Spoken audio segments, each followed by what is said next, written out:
Hi, I'm Lisa DeSisto. I'm the publisher of the Portland Press Herald, and welcome to Maine Voices Live. I am adorned in my Jill McGowan the Sporty look tonight, and I have to just point out I burnt my pants on the iron. They are not Jill McGowan, and I'm so I'm just going to stand like this awkwardly. Anyway, maybe I'm already oversharing, but I would like to open by thanking all of our sponsors. We really appreciate their support of this series. Their investment goes to fund the series, but also to fund the important journalism that we produce every day in the Portland Press Herald. So thank you to them, and I'd like to tell you a little bit more about them. And we're going to start with Portland Downtown. Is a nonprofit business improvement district established in 1992. You're in the middle of it right now. Their mission is to keep downtown clean, safe, while promoting downtown as a vibrant place to do business, live, and also a tourist destination. Their mission is achieved through programs and events like the Summer Cadet Program and the tree lighting in Monument Square. It actually feels like it's tree lighting night out there tonight. It is so cold. I wish we were serving soup, but we're not. So in addition to the 4 full-time staff, they have an active board and many volunteer committees. So you can visit them at portlanddowntown.com. Norway Savings is also with us tonight as a sponsor, and they know that we all come from different walks of life, but there's one thing we all share. We live our lives in color. Norway Savings knows that each business is different. Each has a unique culture, unique needs, goals, and Norway is there to provide businesses with the tools to get you there, always doing their best to help you be you. We welcome Norway Savings tonight. The Maine Voices Live series sponsor is AAA, and they have some lovely brochures in your bags that we passed out tonight featuring the Cunard line. I always have trouble saying that, I'm just going to be honest. It's Cunard, right? Cunard. Eric, can I get a thumbs up on that? Cunard. I'm going to say it repeatedly. Cunard line has operated a vast array of ships for more than 175 years. Experience the elegance and the style of the illustrious British tradition with a voyage on one of the 3 queens of Cunard. Try to say that fast. But actually picture yourself on one of those lovely ships. The Queen Elizabeth, the Queen Victoria, and the Queen Mary II, and AAA of Northern New England has a team of more than 70 leisure travel agents located in Maine, New Hampshire, and Vermont. So travel with someone you trust. Thank you to AAA, and thank you to Eric Baxter for being with us tonight. And finally, our Maine Voices Live presenting sponsor is H.M. Payson. For more than 160 years, H.M. Payson has been an integral part of the Portland community. H.M. Payson believes strongly that support for the arts and free exchange of ideas and viewpoints has never been more important. Sponsorships of forums such as these celebrate and serve the greater Portland community, the state of Maine, and all its citizens. So welcome to H.M. Payson. And I'd also like to acknowledge the Press Hotel as our sponsor. They provide lodging and accommodations for our speakers when needed. And also to Hub Furniture, who outfits our set. So when you go into Hub Furniture, just say, I want the Maine Voices Live special. Also, at the end of the show tonight, we'll be presenting a $200 gift certificate to Jill McGowan. So hopefully we have a lucky winner. Well, we will have a lucky winner. Not hopefully, we definitely will. So let me introduce our guests. Jill McGowan and her sister and business partner, Jolene, are an example of business entrepreneurs who are inspired by the artistic and craft traditions of Maine. Jill is the owner of Jill McGowan, Inc., which launched in 1994 with a signature of women's white shirts. Inspired by her work as a pattern maker for the Hathaway Shirt Company, the menswear manufacturer in her hometown of Waterville. Hathaway has long since gone the way of so many other 19th and 20th century manufacturers in Maine, but the McGowans are keeping the shirt manufacturing alive. Jill attended the Fashion Institute of Technology in New York and has studied at the Free University in Berlin, the University of Salzburg in Austria, and the University of Maine in Orono. Her clothing designs begin here in Portland, are made entirely in the United States by small-scale manufacturers. Her shirts and seasonal collections are available in more than 300 specialty stores throughout the country, and her work has been featured in Women's Wear Daily, Harper's Bazaar, the New York Times, and others. And she appeared on the Martha Stewart. I can't say that one either. Let me try it again. Martha Stewart. Okay, anyway, you know Martha Stewart. Her show. And her shirts have been worn in many feature-length films. Now, both Jill and Jolene have unique histories with the Portland Press-Herald.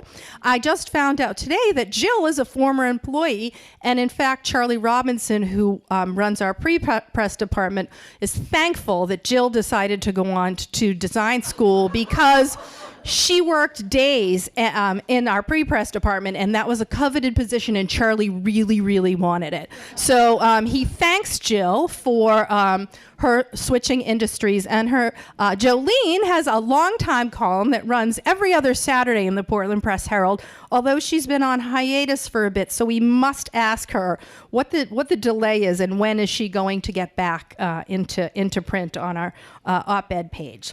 So tonight they're going to have a conversation with Press-Herald reporter Mary Poles. Mary writes mostly about sustainability for the Press-Herald and Source, our Sunday section dedicated to healthy and sustainable living. She was born in Portland, raised in Brunswick, and lived away for 25 years, where she enjoyed a long career writing about the movies. And we are so delighted she's moved back to Maine, and she joined our reporting team in 2013. So with all of that intro, finally, please welcome to the stage Mary Poles, Jill, and Jolene McGowan.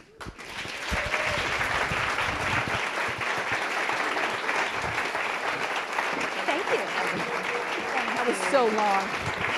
Here you are, my friend. Thank you very much.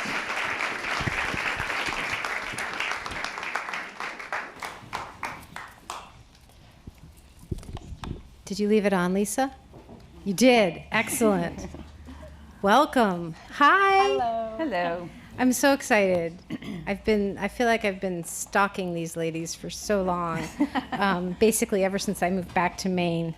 Who's older? Okay, what's the age spread? 18 months. Oh my God. Irish twins. Yeah. So you come from a family of 5. Yes. 4 girls. Mm-hmm. I'm going to try to get it right. Let's see. Jennifer's the oldest, and then one of you. Yes. One and of us. And then Jean is the youngest. Yes. Okay. And Jean was she the first? Was her name the first name you gave to a shirt when you started?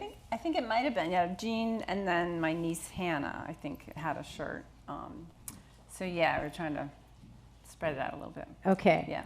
And that Jean shirt, is that making a comeback? It is, yeah. It's something that I developed in 94, 95, and it had a good long run, and it was actually a style that really took us to another level. This woman was walking through a trade show and saw it from Cotton Incorporated and picked it up and said, I think, I want to take this on this photo shoot. And we're doing, it's a $60 million organization then it was to promote cotton fiber. And so it was, we had produced it in this beautiful Egyptian cotton, and she took it with her and did this amazing photo shoot, and it was back when publications were really big and people bought print newspaper ads. And I remember those days. They were beautiful days. Print, I still love print. And and it just put us on the map. It was like they were publishing in Canada, across the United States, and it was an item in this promotion, and so that style Jean, I have to thank for doing that. And it was in a white cotton? It was in this 100s 2-ply Egyptian cotton, which means down and dirty is that the longer you have it, the softer and better it gets. It's just like a really father's shirt, right? Yeah, like your Exactly, dad's favorite shirt that you steal. Yeah, that kind of thing. Yeah. And it's coming back. and it'll Yeah, be we're back. bringing it It'll be back. We added it to the line, Yeah. and it's coming back this summer. So we'll have it in the store soon. So 23 years, everything comes back around again. Is that the deal? But you're doing it in a different fabric, right? More fabrics and refining and tweaking the pattern a little bit. So where it might have been a little big in the sleeve, we might be refining it a little bit better. And just because my hand has gotten a little more refined, and so I try to improve the patterns. So that expression, my hand, what does that mean? Well, I don't know. I just made that up.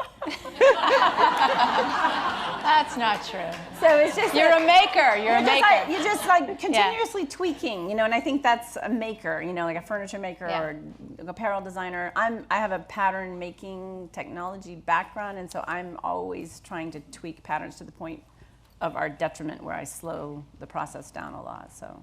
Oh, really? So, yeah, okay. Yeah. So Jolene says, forget it. We don't need this. Just get it. Yeah, get it keep out. it simple, Produce it. Just stupid. produce it. Yeah. Does that mean that you're lying in bed at night and you're thinking that jean shirt on the back of the pleats, maybe instead of 26 pleats, I'm thinking of something crazy like 32? I mean, is that what the... No. It's not like that. I Okay. mean, it was just observing the process. No. Yeah. It's more about like how it drapes, I would say. Just improving the You fit. know, like maybe Yeah. the collar is dated, but the shirt is fine. So making the collar smaller, bigger, different stand. There's so many. I mean, when you focus on one product for so long, I mean, what I observe, it's not my category, really not what I do, but you have to think about the details of the collar, the cuff, the whatever. So instead of maybe just doing a barrel cuff on jean, which I think it has, just a simple men's kind of cuff, it's called a barrel cuff, maybe she would add like a longer cuff or something that was a little bit more timely.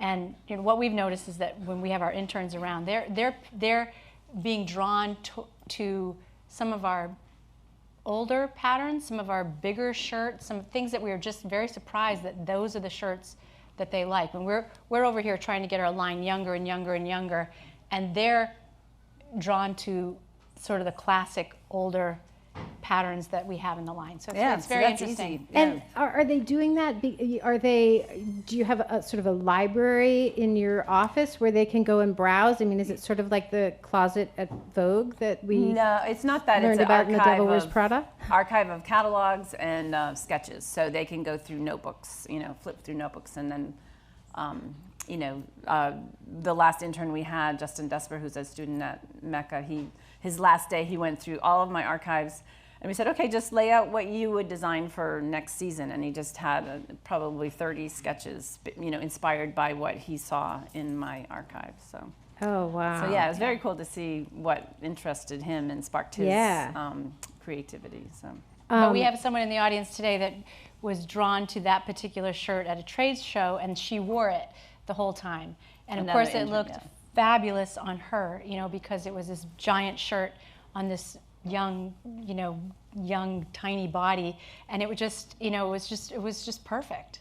And She's here tonight? She is here tonight. I wonder yeah, if she she's is. wearing Oh, it. She's right there. Yeah. So let's go back in time a little bit to those dark days when you were working at the Portland Press Herald. It was good time then, I think. What It's a regular paycheck.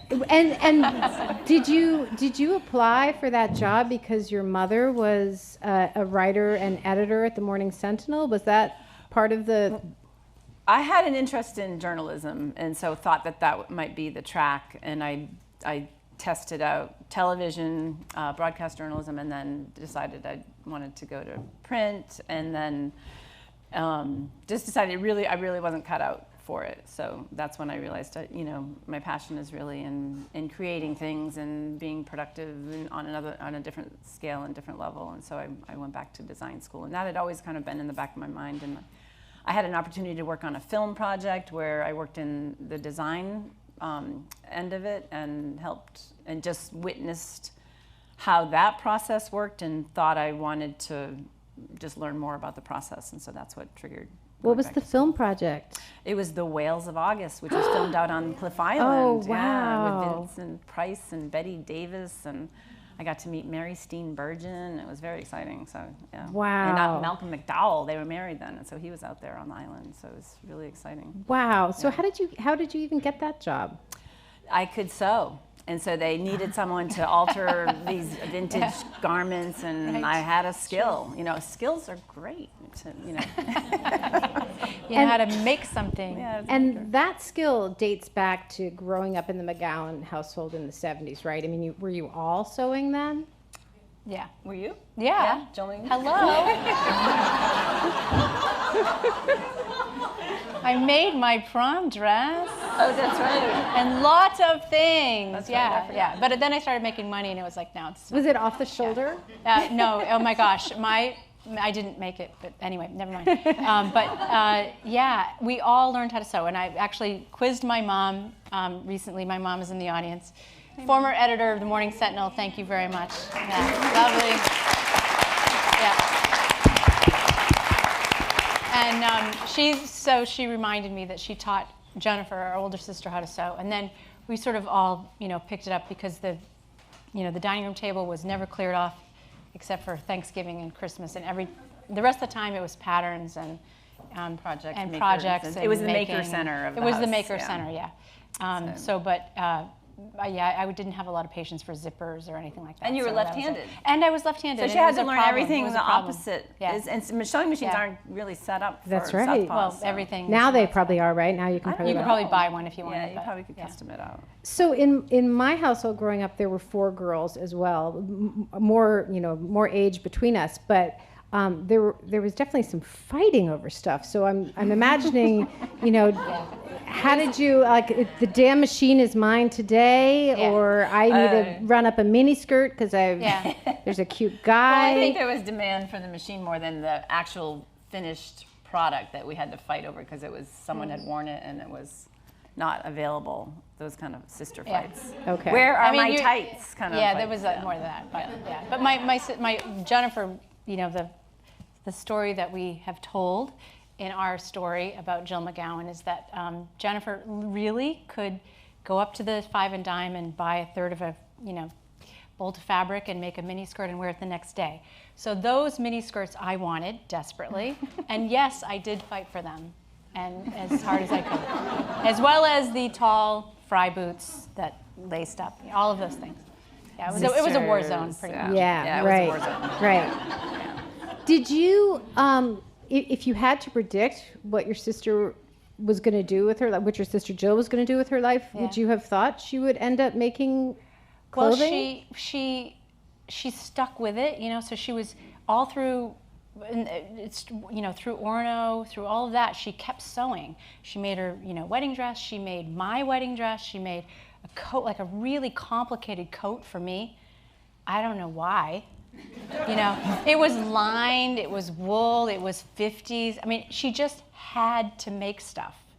And so, yeah, it was an obsession. And so when she said, whatever, were you 28 or 27? Yeah, 29. Yeah, that she was going back to school. And I mean, not just going back to school, she was going to New York. She was, uprooting, everything, moving to New York, getting accepted. Giving up my day job. Giving that up her Charlie day got. job. Yeah, Press right. Herald. And so I wasn't surprised, but I was impressed at how driven she was for this mission because honestly, she wasn't really that good yet. So, right? I mean, you were okay, but you weren't, Yeah. No, that's So, why I paid Yeah. big bucks to You go paid to the school. big bucks to learn how to do it, and now she's good. So what was it like getting to the Fashion Institute as a girl from Maine? Oh, I'm so glad I went later. I was 29, so I would have been a victim of, at 18, it would have been just a horrible experience, and I would not have been ready. I would have been very immature and not ready enough for city life. And, the professors there are just brutal. They just rip your projects up one side and down the other, and you're just begging, for mercy and one positive comment. And at 29, I could take it. It's just like, say one nice thing, okay? Just one nice thing, and I could confront them on that level, and they felt they were more human. So So they were like really mean Tim Guns? No, mean- Tim Gunn's nice, don't you think? I mean, he's Yeah, no, he's really maybe nice. mean Heidi Klum mean. Oh, but I feel like Tim Gunn always tells people when this Yes, isn't he's working. honest. Yeah. He's true. He's honest. He's a true academic.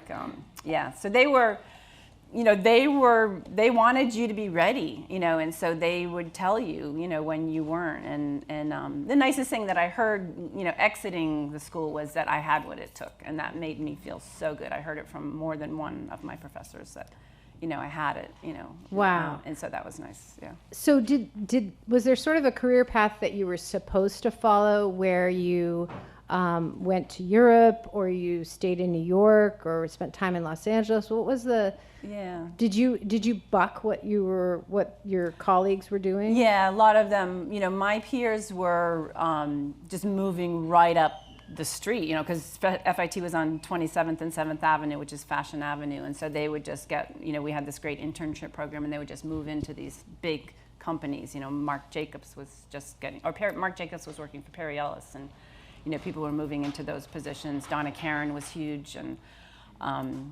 Oscar de la Renta, and I ended up wanting to work for this little startup, Badgley Mishka, and they were these two guys, and we were working out of their loft apartment. They had to lock their dogs in the bathroom. It was just one of these things where I was like, I know I'm going to learn something here, and so I started there, and it was great. And so I could have maybe had a career with them, but I wanted to move back to Maine. So. And this job opened up. It was an ad in the Maine Sunday Telegram, and they were looking for a women pattern maker, a pattern maker who could do women's garments. This is Hathaway? This is Hathaway, yeah. And so I answered the ad, and they hired me on the spot. Now, did you find that ad, or did your mother and send it to you? Did she clip it and send it to you? Possibly. Did you find that, Mom? Get her back to Maine, yeah. I can't remember. But that was your. Did you feel like even when you were sort of enjoying this New York life that you would always end up back in Maine? Was that? It was uncertain. I did want to live here, so I wanted to figure out how it could work. But it was really, there weren't a lot of opportunities, and so this was one that opened up, and it was a good one. So. Were you already very familiar with Hathaway? I mean, I feel like I grew up going to the Hathaway outlet in Freeport every Christmas to buy a shirt for my poor father, the same shirt every year. And so it was an absolute name brand on the level almost of Beans. Yeah. Then, Oh yeah, I global thought. brand. Yeah. Yeah. Yeah. Everyone knew Hathaway, and I didn't know all the details, but I just knew the brand, and there was a store in Waterville. Yeah. My first expensive shirt was a Lady Hathaway. Yeah, and I probably And it was I probably $40. borrowed it, yeah, and it wore Yeah. really nicely. Yeah, and it was what you just described, that dad shirt. Yeah. And Yeah. it was like, wow. It's just it's gorgeous just like, fabric. you Did it know. have like a white collar with pink? No, it was what I all remember. white. It was No, I just wouldn't a have gone for the gorgeous pink. fabric. Definitely It was not. one of their No. premium, premium lines. And they were, when I was there were 900 employees at that one factory, along with a factory in Puerto Rico, Canada, Honduras. They were all over, and they were actually cutting and shipping goods to the other factories. So all of the cutting happened in Waterville, and it would just get farmed out to other factories, and because People. yeah, That's And 900. It was a Takes that many block. to fill a mill. And it was pristine. You could go through every floor, and it was just spotless because they were making white shirts, and the floors were always clean. The machines were clean. They just, it was just a beautiful plant. And then there was a lot of automation. There was a lot of innovation. It was pretty impressive, and it was just, I would walk down on the floor and just be in awe of watching the process. Cool. It was very cool. Yeah. Did they say, listen, Jill, we want to bring the women's shirt into the, was it 1980s maybe when you got there? 91. 91, yeah. okay. What was what did they want from you? They That were, New York they gloss? were doing or- some private label for the Limited and other brands, and so they were trying to please these other brands, but they had phased out their Lady Hathaway at the time, and they had said, no, we're not bringing it back. I would try to encourage getting it back on the line and in the market, and they just did not want to do it. It was a different phase of Hathaway. It was under a bigger corporation, Warnaco, and they weren't really focused on the brand so much. So, yeah. So you were there for 3 years? Yes. And at what point did you start thinking, maybe I could actually do this on my own?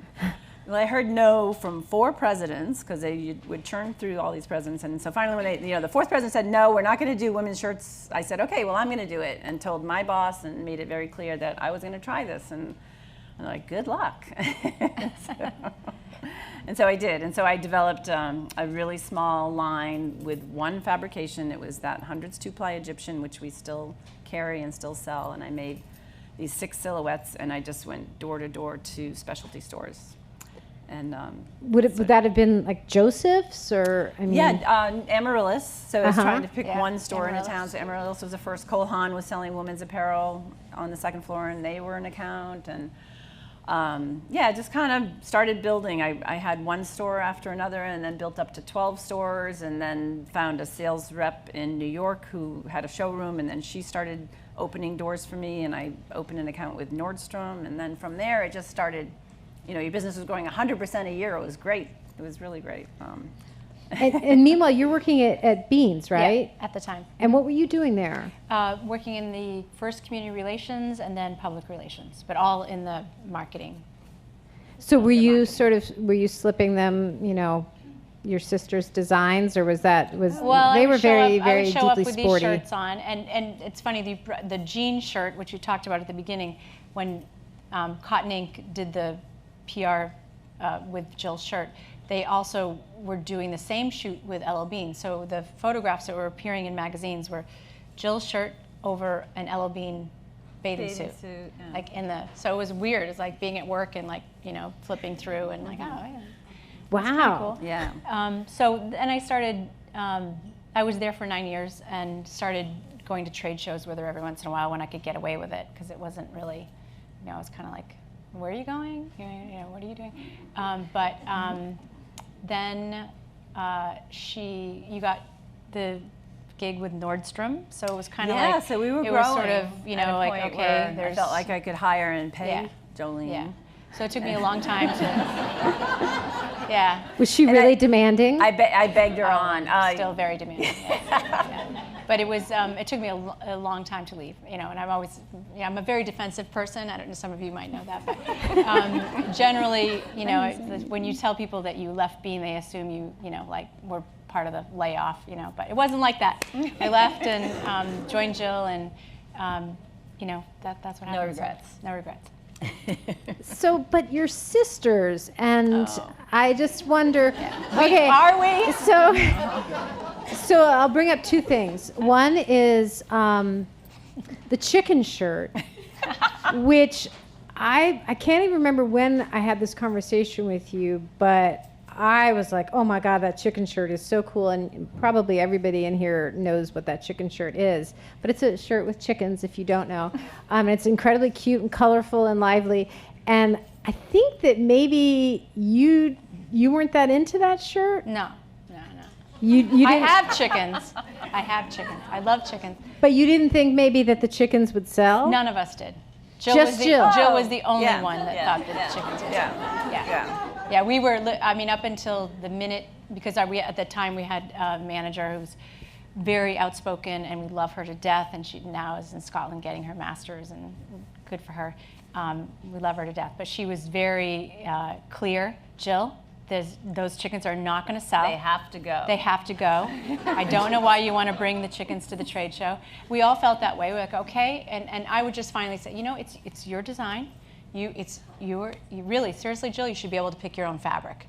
Your name's on the shirt. You should be able to pick your own fabric. Right. And so she did, and she made it in a little dress, and she made it in a shirt, and I think that's it, just a dress and a shirt. And people loved it. They did. And I still don't want a chicken shirt, but people love it. It was our top selling shirt for 2 years. Just top selling. It's back. not You can get it surprised. now. And there's still potential. You could do chicken pajamas. You could Yes. do like so much with chickens. Just Yes. right. People are looking for whimsical. They don't want to wear their dad's shirt. Yeah. They want to wear something that's And that's what it is. alive. It's whimsy without being kind of silly, ridiculous. And it's really hard there's to- some real artwork on the shirt. Yeah. It's just Yeah. it's an Italian print, and it's just, someone took care, and the color. And we had someone paint our windows, an artist in town, who painted our windows With the chickens. with the those little chickens, and chickens. she did a really good job replicating it. The other example I have is funny? this winter I purchased a hat at Jill McGowan, Oh, which my sister really wanted, but then she was shocked at how much I had spent on the hat. So then I had to have my own sister issues around that. But it's a hat that's made by a woman in Maine, and it says shit. Yeah. It's knitted in. It's got a pom pom. It now was that's something I can get behind. it was yeah. So it really suited my mood. But I remember you said to me as you rang me up, you said that Jill did not like the shit hat so much. She wouldn't even like that I told you that, but that's all right. I'm sorry. I'm sorry. I think It's okay. about that all the Yeah, time. it kept going off the floor and then on the floor and off. No, the it floor. wasn't. It was WTF. I took that. Oh, yeah. Yeah, it's like, I'm like, oh, WTF? Like It we're going was through just- such a cynical time right now. It's like I don't need more things that are gonna. Shit's okay. Mirrored would be better. And we made a Right. mirror. I made a mirrored hat for my Yeah. for my daughter. Yeah. Oh, you did? Okay. Yeah. But that's Liz Polkinghorn. Liz So Liz Polkinghorn. Polkinghorn gets Is she credit here? for those hats. Liz? She's a genius. And Yeah, she's Bud Levitt's she's very daughter. smart. Did you So- know that? No, She is I Bud did Levitt's not. daughter, and also she is her daughter. This is way too much information, but her oldest daughter works for the New York Times, and she made her a fake news hat. And it says She gets fake it on the right. front and news on the back. And Liz said, "Oh, maybe we should sell it in the store." And I said, "Are you kidding me? You have to wear that into the New York Times. There's just no way that you can't wear that hat." I want Lisa DeSisto to have one of those Yeah. fake news hats. Every managing Yeah. editor should have Yeah. a fake news hat. Exactly. I had a very I've heard bad these moment stories. this winter where I was there were some teenagers at the Brunswick Library who were making rather a lot of noise, and I was in a mood, and I marched over there to give them a piece of my mind, In your shit hat, I hope. forgetting that I was wearing my shit hat. And I said, I don't want to hear this kind of language. My child comes here. And she stared up at me, this girl who had just been swearing like a sailor. She stared up at me and she said, "Why does your hat say shit?" I was like, "It was the McGowans." It's all there. It's all our fault. Yeah. Which is so perfect for Maine, because who would wear a shit hat? Like, I wore it all the time. Finally, Tom said to me, "Jolene, because I don't know what happened. The shit hat disappeared. So then Ask Tom. I got a different hat. I can't remember what it says, but he said, "Yeah, I think at your age, maybe not the shit hat."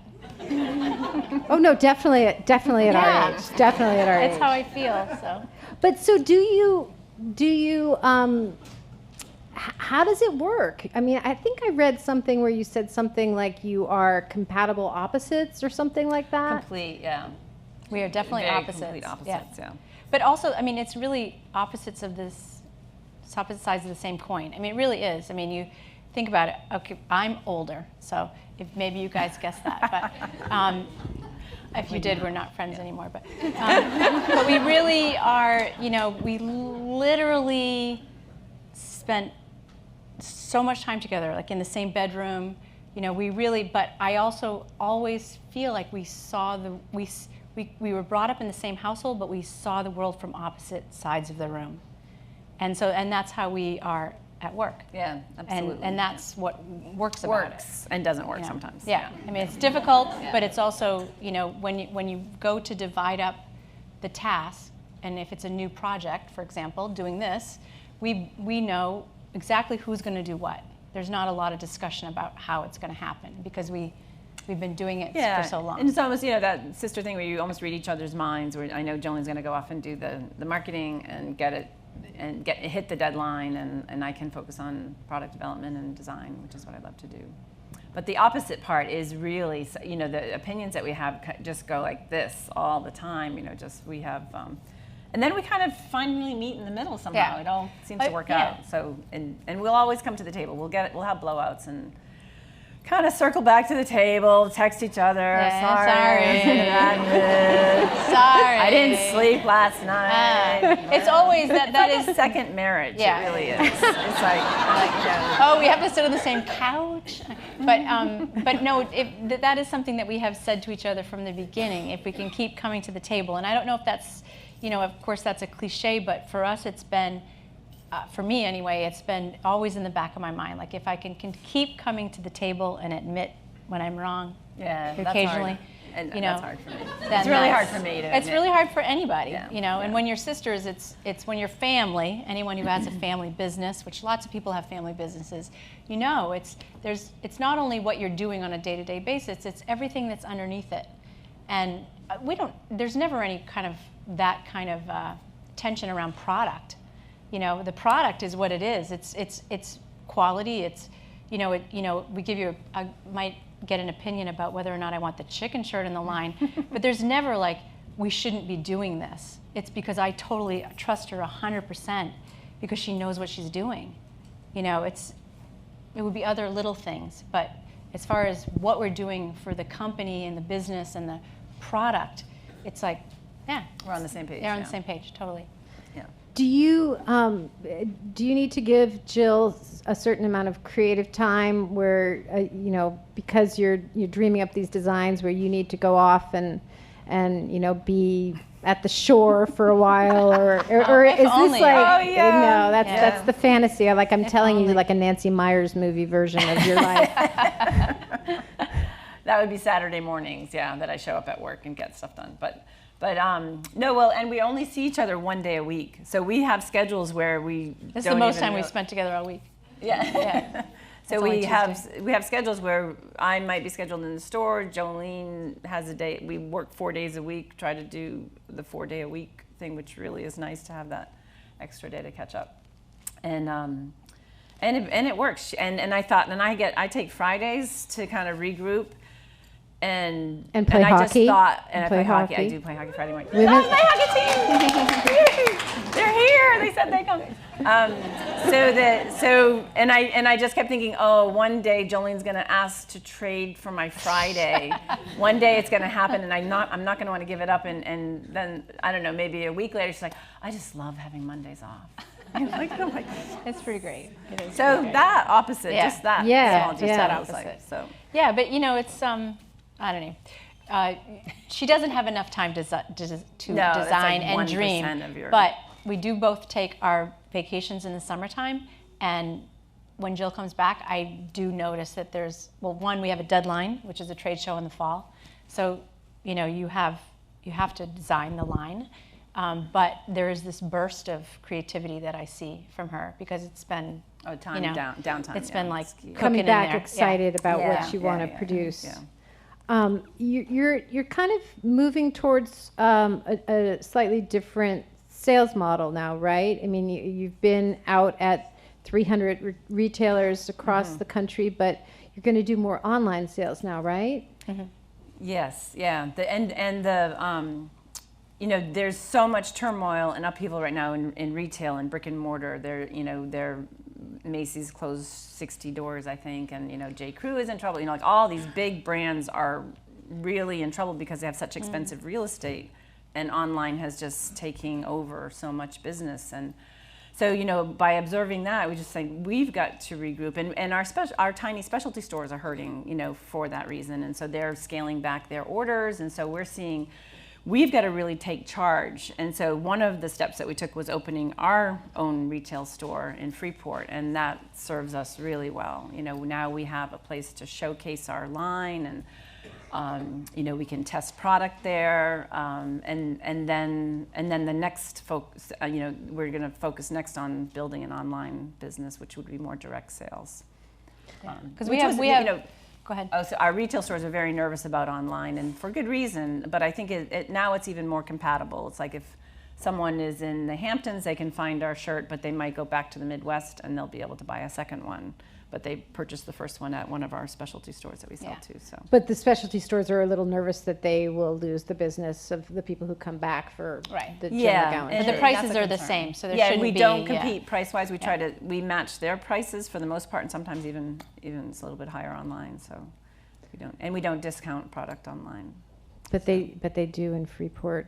for Yes, really we good have our sales. outlet We do have a section big for section. our, So you know, for our 50%. local so you know, stuff. Yeah, I'm wearing a discounted item. Which is how we built our local business, really, by originally before sales. our store, we had an annual sample sale in our studio. And when we were on Congress Street, we started it, and it was a first Friday. Jill always had sample sales, but they were pretty, small and contained, and she might do it with another designer. And then one week we decided, let's do a first Friday. And we just opened the doors basically, and it was crazy. It was like, wow, okay, that's great. this is what we're gonna do. Is that down at the Walker Manual Training? Well, that is now. Yeah. Yes, it'll be okay. first Friday in June. Yeah. Okay. Yeah. Oh, But before that, we were on Congress. that's really soon. It's is coming soon, up. yeah. Yeah. Mark your I got some really great black pants at that sale last Oh, year. yeah, there you go. And I was going to wear them tonight, but there was a winter weight issue. Everybody raise your hand if you have a winter weight. Has anybody else gained like 20 pounds? It was a hard It's extra winter. padding. It was a very long needed winter. it, yeah. Yes, Yeah, we yes. It We will, needed it will that salt. sustain us through the apocalypse for Yeah, sure. that's absolutely. Yep. So one of the things that's happened in the time since you opened your doors and started this business, there are all these makers now, and I think we've talked about this a little bit.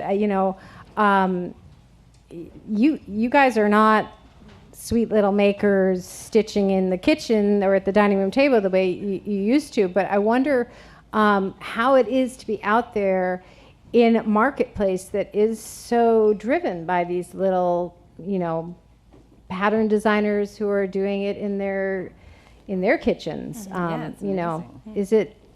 Do you feel like old timers? I mean, Yeah, the grand dames or makers or something. I know, and when I moved into the studio on Congress Street, there were tumbleweeds, rolling down Congress Street. You rarely saw someone with a shopping bag unless it was their life supply. It was just like Right, from Paul's. And now, it's just thriving, with the Yeah. Arts District and with Mecca moving to the Porches building. You're just seeing so much more life, and it's great. Yeah, that's a good thing. So good. the maker movement in Portland is really exciting. The beer makers, and then you're seeing these brands, these people developing brands, and it, I just want to kind of warn them, it's not going to be easy. It's like some people can put this amazing package, but then you still have to sell, produce, fund it, and get it in a box and ship it to the right address. Like there's just so many details. Steps. Yeah, and it's so difficult. It's just really Right. difficult. So.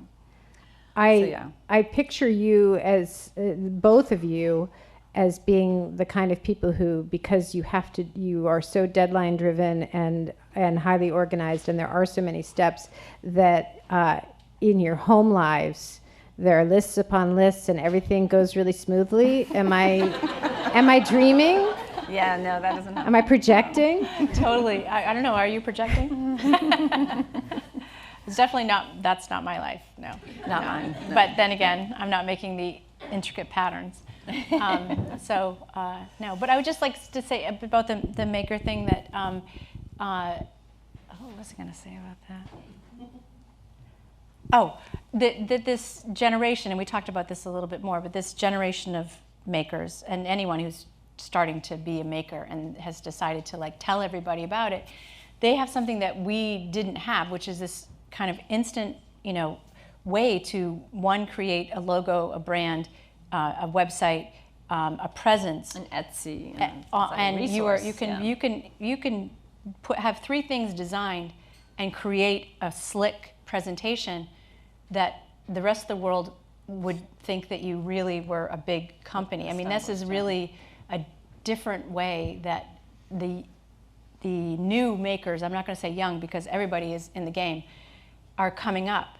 And the challenge will be exactly what Jill said, that the behind the scenes, that's, when the online took off in the early 90s, everyone was doing everything behind the scenes exactly the same way. Ella Bean was selling a crazy amount of stuff online, but everything behind it was exactly the same. So, they had this advantage because they had, they know how to ship. Yeah, the catalog to online was like a pretty seamless Smooth transition, right. I think. Yeah. But for the new makers of the world, the easy part is getting your word out there, and then the hard part is going to be how do you do the rest of it. Right. I mean, you can really kind of fake it, right? Yeah, totally. Yep. Yeah. So at this point, I think Lisa brought this up, that you were on the Martha Stewart show in 2010, and I noticed that she just gave a plug to Jill McGowan shirts in Down East. And I wonder, do you automatically see a ripple when, obviously she's Martha Stewart, or Martha, as Lisa would say. But does that, the week after Down East comes out, do you see an increase in orders? Is it like that? We did, yeah. We promoted it, and we definitely saw an increase. And then when her show was on, we saw a bump. And we weren't as well prepared online, I don't think. We weren't, but we were prepared because we knew about it for such a long time before we were on. Her personal assistant, now this is a great story, and it's a great Maine story, because the reason that we were on Martha Stewart is not some, great marketing coup that I did. It was my mom, who we sold for many years, did a fundraiser for my mother, who raised a boatload of money for their local library. And Martha Stewart's personal assistant, jump in if I have this wrong, Martha Stewart's personal assistant, who is from Waterville, I think so, came to that sale. And of course my mom was like, oh.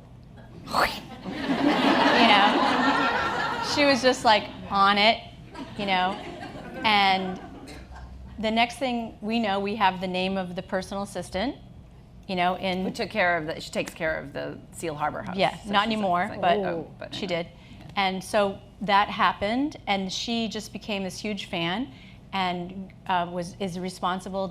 My mom is actually responsible, but the personal assistant is responsible for getting Martha into our studio and writing about the blog. And so one Saturday afternoon, we're in our studio, Martha and her buddies, her buddies from up and down the coast. They're on an antique junket, and they fit us in. And then they came into our studio, and we set up a rack. And we were prepared for her. We set up a rack. They did some shopping, So then we were sort of on her radar. And then this personal assistant, and I wish I could remember her name because she was wonderful, kept pushing and pushing and pushing. It took a whole year for us to get. Wait, did Martha leave with shirts on that day? She bought some shirts. She did, yeah. She did. And her producers were there. And so the producers were saying all along, this would be a great part of our show. Yeah. And the so TV person was there. They had kind of planted, the seed had been planted there about this could be a good. And then Jill named a dress after the producer, Barbara. Yeah, thank you. Yeah. Right? And so then. Thanks, Barbara. Then, a year later, we got the call that you're gonna do this. So, so that's how it happened. It really was like a Maine connection. So. Yeah. And we're at a trade show in New York. I'm sitting in my van. We're waiting to unload, and these trade shows are so glamorous and glossy for 3 days, and then the breakdown turns into this nightmare where everyone turns into a monster, and they all want to get out at the same time. And I'm sitting in the van, and we're waiting to get all of our stuff in the van so we can drive home. And I'm wondering, why am I doing this? And the phone rang, and it was Barbara saying, Martha wants you to be on her show in 2 weeks. Can you do it? And I'm like, oh, yeah. I can do that. We could do it tonight. A little shot in the arm here. Yeah. We're here. So that, just when you really want to give up, something happens, and there's a little break. Right. And it's very nice. Yeah. I wonder if you remember I've got one more question, then I'm going to turn it over to you guys. Do you remember the first time you were walking down the street or at a party and saw someone wearing one of your shirts? Well, we were in New York eating breakfast, and were you on an elevator at Barney's too? Yeah, that was kind of a short sighting, but the breakfast story, so that's a thrill. It's just a thrill, always is still. And anyone wearing it tonight, thank you. Yeah, thank you. We were eating breakfast, and this woman across the way had on a shirt that I recognized. I said, that's the style of Lily. And Jolene said, you have to go say something. And so I just went over, and you want to say, did you pay full retail? Thank you. Thank you so much. My son will be educated. But so I asked her if she was from Maine, and she said, no. And I said, oh, well, I just wanted to thank you for wearing my product. I'm Jill McGowan. She said, she shook my hand, and she was an attorney in New York, and she had a dozen in her closet, and it was her go-to, and it was just like just what I wanted to hear, because that's who I am targeting. It's who I want to sell to. So it was really great. Oh, yeah, nice. Yeah, nice. that was good. That was a nice morning. So I think, Stephanie, are you going to take this microphone and wander the audience? Okay, I need to see hands. We do this Oprah style. Anyone have a question? Oh, I see one in the way back, far right. Okay, here I go. You can see a silhouette. Hi, thank you. Hello. I'm curious, what do you think a really nice white shirt says? What does it mean? Oh, for me, it says spring, because I really pack them away in the winter. But it's just such a crisp, clean, kind of a canvas for great jewelry, and it there's so many different silhouettes, and we have so many different fabrications. It's just kind of, you can wear them for whatever mood you're in if you want. We had the jean shirt we used to call the beach to the boardroom, and it was something that you could wear kicking around on the beach, and then if you had a meeting that afternoon, you could tuck it in and sit in the board meeting. But when you really make them to last for a long time, and we had one customer who came back after 6 years. She said, this shirt has been dragged through the ocean. I wear it on the boat. I want another one just like it. And then for her 50th birthday, she bought one of that style for every one of her friends who were at the party. And it was just, she said, this is pretty great. Yeah. That's true.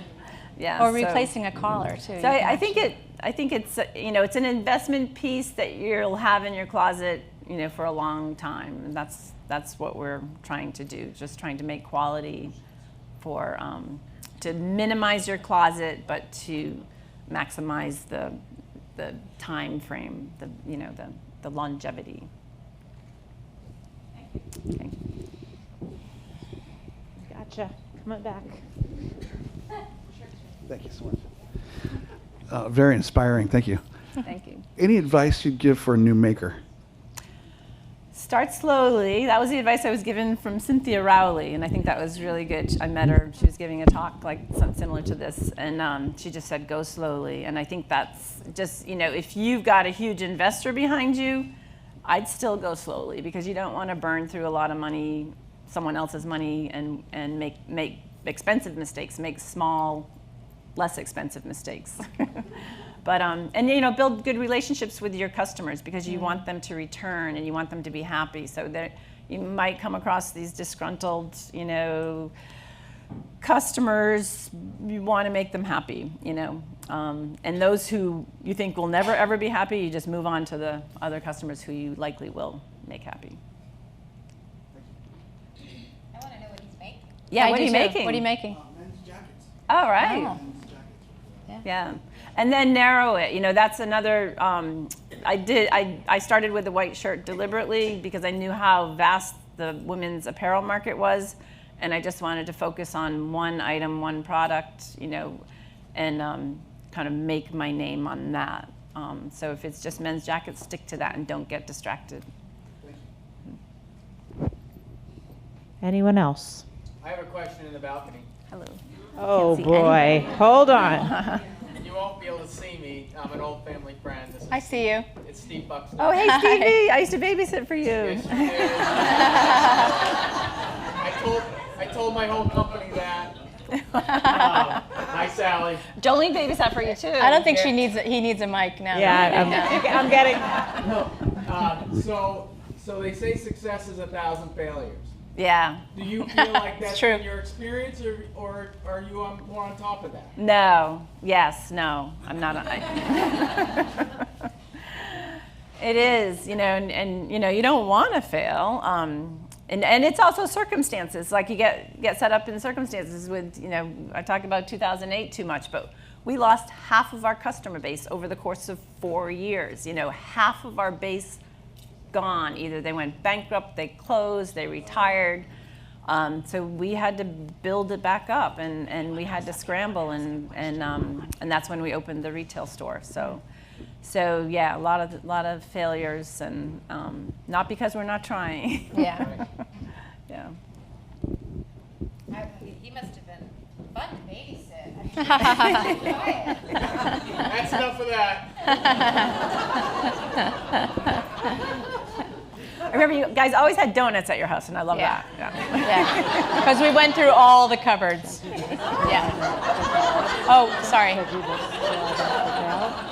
is something we didn't talk about, and I don't want to, if somebody else has a question, I don't want to interrupt, but the Made in the USA label is something that is obviously very big right now, and you guys have that, that's something that you've been doing all along, but it's got to be something of an advantage right now, right? I mean, I know I'm feeling it.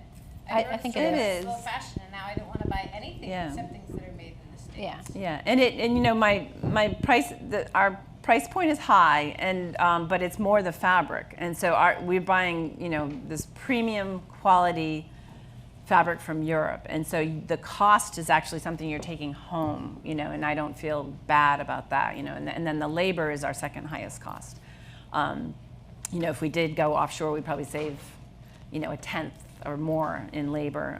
But we love the flexibility. You know, we're able to make small batches, I guess the new term is, and yeah, we're a small batch company. Yeah. I mean, LL Bean has just done a huge, you know, campaign about their Small batch boots. Small batch Yeah. boots. Yeah, And so- it's like, wow, you know, it's kind of come full kinda- circle.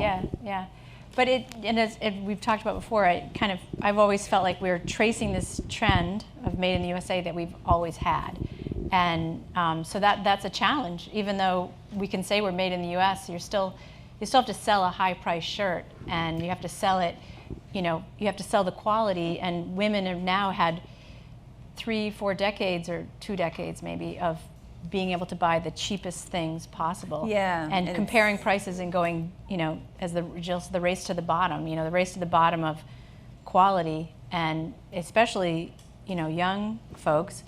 You know, they're not ever going to buy anything that's really expensive if they don't have to, you know. Yeah, and all total, if you go in and see what you spent in the fast fashion market and then what you might spend at our store, I bet it, you know, if you took all of those dollars in the fast fashion and just, you know, budgeted it for a couple of visits to our store a year, you know, and you'd have pieces that you could build on, you know, and I get sucked into fast fashion. I went to a store in New York that is a Japanese-owned fast fashion store, and I bought this, $39.99 skirt and loved it. And I took it home and ironed it, and it melted. You know, it's just like. That's true.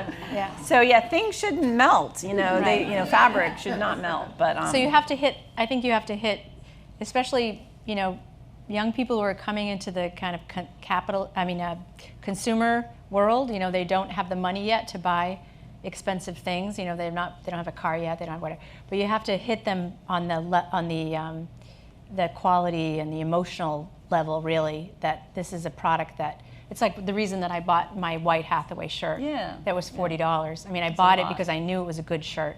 Mm-hmm. And, you know, at that point, they were not the, you know, Target's. Well, Target is an old company, but it wasn't here. But so it's sort of like when teenagers come in with their moms to our store, and I always, even when they're this big, little girls, I always think of them as future customers.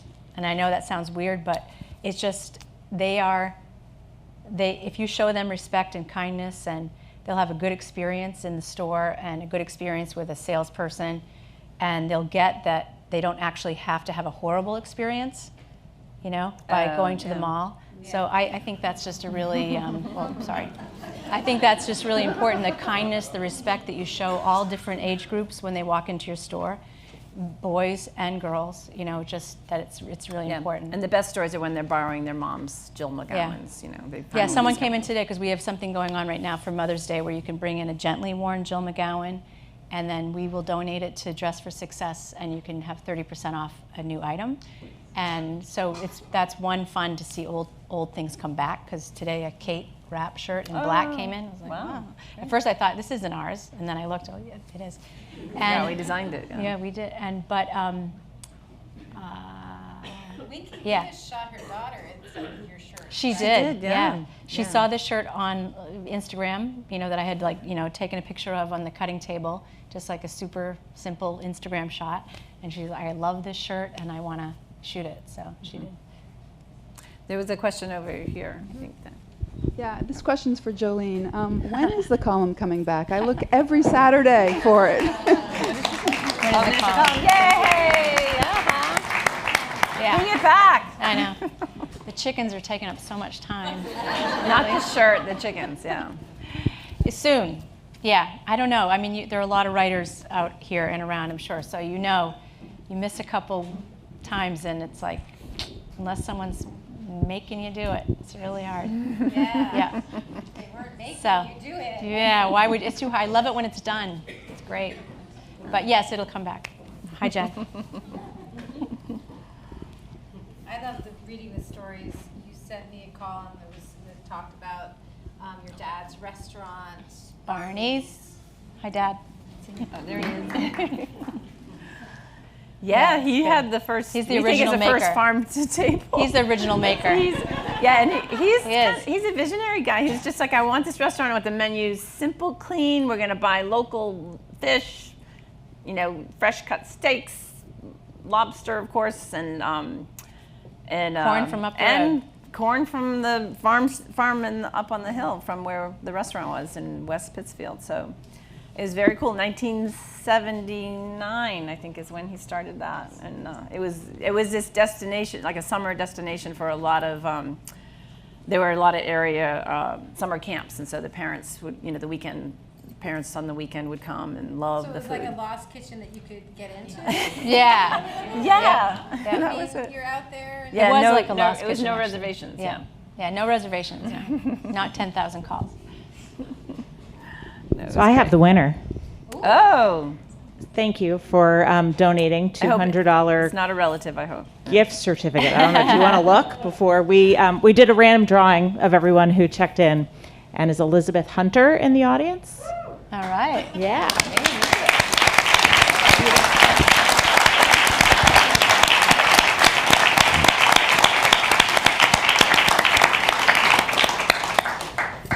The shit hat maybe will be on sale at this time of year. I highly recommend it for a pick-me-up. She'll do any word you want, so don't hold back. So no more questions? Will there be a chicken skirt? Ooh. Yeah, good Or idea. like a chicken shirt dress? Has there been a chicken shirt dress? We think we did. Yeah, Yeah, we we did. did a- Somebody wanted it. Yeah, But, yeah. Okay. but we did a chicken By dress. request, It was definitely. great. Definitely. All right. Oh, yes. Speaking of chicken, Jolene, do you want to do your chicken dance? No.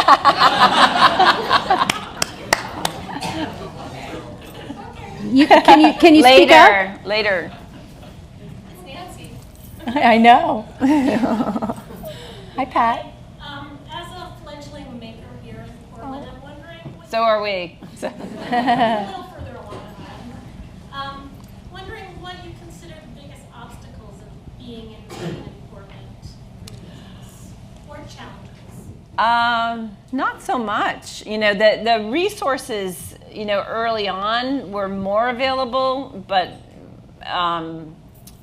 like I was telling Mary, I used to buy my boxes that we shipped with in Westbrook. They would bring a truck and deliver them, and that circle's gotten a little bigger. Or now it comes from Massachusetts, maybe, or Biddeford. I can't remember, but I think Biddeford. But I don't think we do these 2 trade shows, major trade shows in New York twice a year, and that's enough. That's enough for us. And those 2 trips are intense, and I just love being here. And it just feels like part of my argument for starting this business was C.F. Hathaway, Charles Foster Hathaway, started his business in the early 1800s in Waterville, Maine, of all places. And they were putting their shirts on trains, and Postal was taking it across the country. And I thought, well, if he could do it, then I could do something in Portland now. So I don't think it is an obstacle. I think it's a definite asset to live here. So, yeah. Thank you so much. Thank you. It's so wonderful Thank to you. be here with you. Yeah. And I thank you all the time when I go to my closet. I have a friend who said to me in the drop-off line at school that, you know, she said, oh yeah, you told me about that store, and I went there and I bought a really nice shirt, and I paid some money, and I don't think it's too much at all. Not her, she didn't say this is me. And she said, you know, the thing about that shirt is that when I'm feeling really disgusting and slovenly, I put it on and I just feel great. Yay. And I think that's the beauty of it. That's nice. Yeah, that's great to hear. So can everyone wearing a Jill shirt right now please stand up?